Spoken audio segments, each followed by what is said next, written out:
मित्रों, crazy shadow channel में आप सभी का स्वागत है। अगर आपको हमारे वीडियो पसंद आते हैं तो कृपया वीडियो को लाइक और चैनल को सब्सक्राइब अवश्य करें। इससे हमें और भी अच्छी वीडियो बनाने की प्रेरणा मिलती है।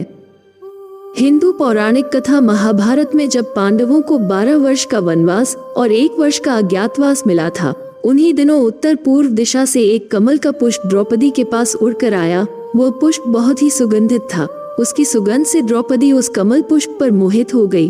उसने भीम से इस तरह के और पुष्प लाने के लिए कहा। भीम द्रौपदी की इच्छा को पूरा करने के लिए उस कमल पुष्प की खोज में उस ओर चल दिए जिस ओर से उस कमल पुष्प की सुगंध आ रही थी। पुष्प की खोज करते करते वे एक वन में पहुँचे। वन के द्वार में एक वानर लेटा हुआ था जो कि भीम का रास्ता रोके हुए था। भीम ने उस वानर से कहा, हे वानर, रास्ते से हटो और मेरा रास्ता साफ करो। उस वानर का रास्ते से उठने का कोई मूड नहीं था। उस वानर ने भीम से कहा, मैं बहुत बूढ़ा और कमजोर हो चुका हूँ। यदि तुम्हें जाना है तो मुझे लांघ कर चले जाओ। भीम ने नाराज होकर बदतमीजी से फिर उस वानर को हटने के लिए कहा, फिर भी वानर वहाँ से नहीं हटा। तब भीम ने कहा, बूढ़े वानर, तुम नहीं जानते कि तुम किससे बात कर रहे हो। मैं कुरु दौर से एक क्षत्रिय हूँ। मैं माता कुंती का पुत्र हूँ और भगवान पवन मेरे पिता हैं। मैं भीम हूँ, प्रसिद्ध हनुमान का भाई हूँ। यदि तुम मेरा अपमान करते हो तो तुम्हें मेरा प्रकोप झेलना होगा। इसलिए तुम्हारे लिए बेहतर है कि तुम मेरा समय बर्बाद किए बिना यहाँ से उठो और दूसरे स्थान पर चले जाओ। तब वानर ने भीम से कहा, यदि तुम्हें इतनी जल्दी है तो तुम मेरी पूंछ को हटाकर निकल जाओ। भीम ने पूंछ हटाना शुरू किया किंतु वानर को कोई असर नहीं हुआ।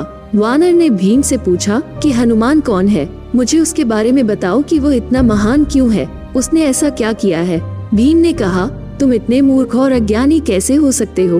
तुमने शक्तिशाली हनुमान के बारे में नहीं सुना जिसने श्री राम की पत्नी सीता की खोज में 100 योजन चौड़ा समुद्र लांघा और लंका पहुँचे। वो वानर सिर्फ मुस्कुरा रहा था और भीम वानर की पूंछ हटाने की कोशिश कर रहे थे।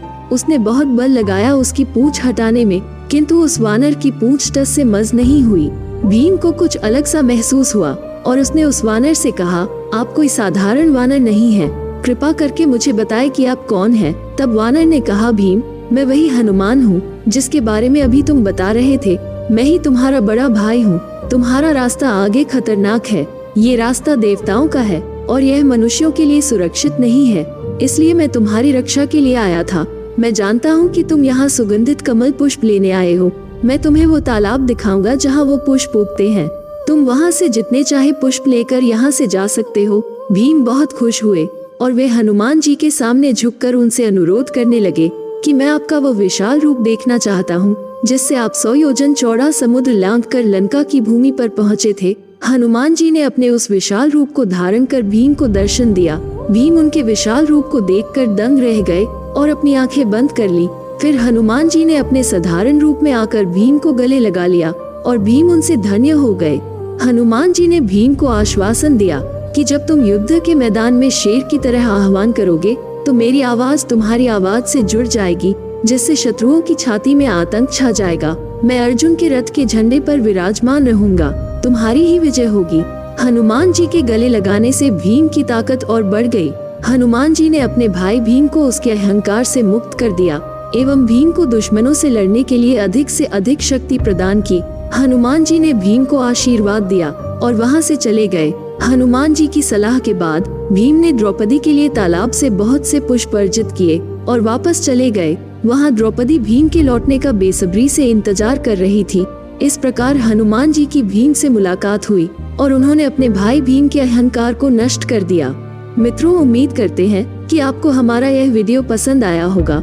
मित्रों, आपसे हाथ जोड़कर निवेदन है कि आप हमारे इस वीडियो को लाइक जरूर करें और चैनल को सब्सक्राइब करके हमारे छोटे से परिवार का हिस्सा जरूर बने। तो अब हम चाहते हैं आपसे विदा लेना। जय हिंद, जय भारत।